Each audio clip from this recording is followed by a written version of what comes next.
কিনা নিজের বাচ্চাকে বাঁচানোর জন্য আমি আমার লিভারটাই দিয়ে দিয়েছি, সেই জায়গায় তো আমি প্রিয় দর্শক, আমি আরিফ হায়দার রয়েছি। আজকে যারা যেখান থেকে ভিডিওটি দেখছেন, দেখেন এই বাচ্চাটাকে বাঁচানোর জন্য মা জায়গা জমিন এবং এই যে ওনার যে বিয়ে হয়েছিল, যত গয়না টনা ছিল সব কিছু কিন্তু বিক্রি করে দিয়েছে শুধুমাত্র এই বাচ্চাটাকে বাঁচানোর জন্য। যে আপনারা এখন যে বাচ্চাটাকে দেখতে পাচ্ছেন, হয়তোবা এই বাচ্চাটিকে সামাজিক যোগাযোগ মাধ্যমে দেখেছিলেন, কিন্তু এমন একটা কঠিন পরিস্থিতি এই বাচ্চাটার, যা দেখে বা যা শুনলে আপনারা রীতিমতো অবাক হয়ে যাবেন। যারা এই মুহূর্তে দেখছেন বা শুনছেন, আজকের ভিডিওটি সবাই একটু শেয়ার করে দিবেন, শেয়ার করে দিয়ে অন্যকে দেখার সুযোগ করে দিবেন। আমরা একটু জানতে চাই আসলে এই বাচ্চাটার কি সমস্যা হয়েছে।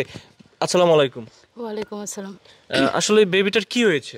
ওর জন্মগতভাবে পিত্তনালী ব্লক ছিল আর কি, যেটা পরবর্তীতে ওর লিভারটাকে ড্যামেজ করে দেয়। তো আমরা ওর লিভার ট্রান্সপ্ল্যান্ট করি, কিন্তু ওজন কম থাকার কারণে ওর মাসেলটা ক্লোজ করা সম্ভব হয়নি। ডক্টর আমাদেরকে অপারেশনের মাঝখানে ডেকে জানায় যে ওর মাসেল ক্লোজ করা সম্ভব না। তো এখন ওর আবার মাসেলটা ক্লোজ করতে হবে আর কি। আচ্ছা, তো এই যে আপনার বাচ্চাটাকে নিয়ে কোথায় কোথায় গিয়েছিলেন? আমরা ওর লিভার ট্রান্সপ্ল্যান্টের পারমিশনের জন্য বাংলাদেশের বিভিন্ন মন্ত্রণালয় থেকে পারমিশন নিয়েছি, মানে বাংলাদেশের সরকারের পারমিশন প্রয়োজন। তো পরবর্তীতে আমরা চেন্নাই যাই, ইন্ডিয়ার চেন্নাই, ওই জায়গাতেই ওর লিভার ট্রান্সপ্ল্যান্ট হয়। একটু ঘুরান দর্শক যারা এই মুহূর্তে দেখছেন, দেখেন এই বাচ্চাটাকে হয়তোবা আপনারা সামাজিক যোগাযোগ মাধ্যমে দেখেছেন, কিন্তু এই বাচ্চাটাকে মা বাবা বাঁচাইতে চাচ্ছেন। কিন্তু আরেকটি দুঃখের সাথে বলতে হয়, এখানে যোগ করতেছি, এ হচ্ছে গিয়ে বাবা, এই যে একটু এদিকে আসেন, এ হচ্ছে গিয়ে বাবা, তিনি শিক্ষিত হয়েও এখন পর্যন্ত শুধুমাত্র তার মেয়েকে বাঁচানোর জন্য পাঠাও রাইড শেয়ারিং, ঢাকা শহরে পাঠাও রাইড শেয়ারিং করে কিন্তু তাদের জীবিকা নির্বাহ করছেন। এই যে জায়গা জমিন বিক্রি করেছেন, এবং ওনার যখন বিয়ে হয়েছিল যত সৈন্য অলংকার ছিল সব কিছু কিন্তু বিক্রি করে দিয়েছে শুধুমাত্র এই বাচ্চাটাকে বাঁচানোর জন্য। এটি কতটুকু সত্যি ভাই? এটা যদি কেউ ডকুমেন্ট দেখতে চায়, আমি সব কিছু ডকুমেন্ট দেখাতে পারবো। জায়গা বিক্রি করেছেন? হ্যাঁ, জায়গা বিক্রি করেছি, সেই ডকুমেন্টও আছে, সব কিছু আমার কাছে আছে। আর ডকুমেন্ট তো সব আপনি দেখেছেন, আপনি অবশ্যই দেখিয়ে দিবেন। যদি কেউ ভেরিফাই করতে চায় অবশ্যই আমার সাথে যোগাযোগ করলে আমি সকল ডকুমেন্ট দিয়ে দিব। কেউ যদি এসে দেখতে চায় এসেও দেখতে পারে, বা কেউ যদি সরাসরি হসপিটাল থেকে ভেরিফাই করতে চায় হসপিটাল থেকেও ভেরিফাই করতে পারবে, যে চেন্নাই আমরা যে হসপিটাল থেকে ওর ট্রিটমেন্ট করেছি এবং এখনও রানিং, ভেরিফাই করতে পারবে। আচ্ছা, এই বাচ্চাটাকে আপু কিছু বলতে চাচ্ছে? আমি শুধু এটাই বলতে চাচ্ছি যে এই জায়গায় কিনা নিজের বাচ্চাকে বাঁচানোর জন্য আমি আমার লিভারটাই দিয়ে দিয়েছি, সেই জায়গায় তো আমি ওকে নিয়ে মিথ্যা বলবো না, অন্তত টাকা পয়সার বিষয়ে। তো এক কথায় এখন আমাদের সাধ্যের বাহিরে হয়ে গেছে ওর চিকিৎসাটা কন্টিনিউ করা, যেই কারণেই মানুষের কাছে আমাদেরকে সাহায্য চাওয়া বা এই রাস্তাটা অবলম্বন করা।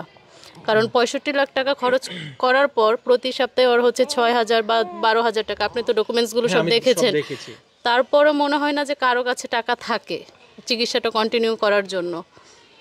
দর্শক, এমন একটা পরিস্থিতি, আমি একটু চলেন আমরা ফাইলগুলো একটু দেখাইতে চাই, আসেন একটু ফাইলগুলো চলেন ভাই, আমরা একটু ফাইলগুলো দেখাইতে চাই আপনাদেরকে। যে আসলে ফাইলগুলো দেখে আমি নিজে অবাক হলাম, যে দেখেন এই যে এখানে চেন্নার আছে, এগুলো তো সম্ভবত ইন্ডিয়ার, এগুলো এই যে এখানে সবগুলো ইন্ডিয়ার, এই কালার যেগুলো দেখতে পাচ্ছেন এগুলো সবগুলাই কিন্তু ইন্ডিয়ান থেকে, মানে বাচ্চাটার চিকিৎসা যতটুকু প্রয়োজন করে আনছে। এই ফাইলটা শুধুমাত্র বিলিং। আচ্ছা, এটা শুধুমাত্র বিলের, আমরা যতগুলো বিল দিয়েছি 60-65 লাখ খরচ হয়েছে, এখানে সবগুলো বিল কপি। কেউ চাইলে বিল কপিও দেখতে পারবে। প্রিয় দর্শক, আপনারা যারা আমাকে ভালোবাসেন, বিশেষ করে আপনাদের কাছে রিকোয়েস্ট করব, দেখেন আপনারা অনেক ভিডিও শেয়ার করেন, আজকে এই ভিডিওটা শেয়ার করে দিয়ে অন্তত অন্য আরেকজনকে দেখার সুযোগ করে দেবেন। এমন একজনের মানুষের কাছে ভিডিওটা পৌঁছাবে, হয়তোবা এই বাচ্চাটা বাঁচতে চায়, বাবা মা এই বাচ্চাটাকে বাঁচাইতে চায়, কিন্তু বাঁচাইতে গিয়ে এই বাবা মা জায়গা এবং সৈন্য অলংকার সব কিছু কিন্তু বিক্রি করে দিয়েছে। মানুষ ক্যামেরার সামনে কখন আসে? একটা মানুষের যখন পিঠ দেওয়ালে ঠেকে যায় তখনই কিন্তু সেই মানুষটা ক্যামেরার সামনে আসে। আর এই ভাইয়া এই যে এত লেখাপড়া করেছেন, এত শিক্ষিত হয়ে এখন পর্যন্ত শুধুমাত্র এই বাচ্চাটাকে বাঁচানোর জন্য, সংসার চলার জন্য কিন্তু পাঠাও রাইড শেয়ারিং করে তার জীবিকা নির্বাহ করছেন। আমরা একটু আপনার নাম্বারটা একটু যদি দিয়ে দিতেন। আমাদেরকে সাহায্য পাঠানোর নাম্বার এটাতে বিকাশ নগদ দুটোই আছে, 0197 999 0523, 01745427871। এটাতে বিকাশ নগদ দুটোই আছে। আচ্ছা আবার একটু বলে দেন লাস্ট নাম্বারটা।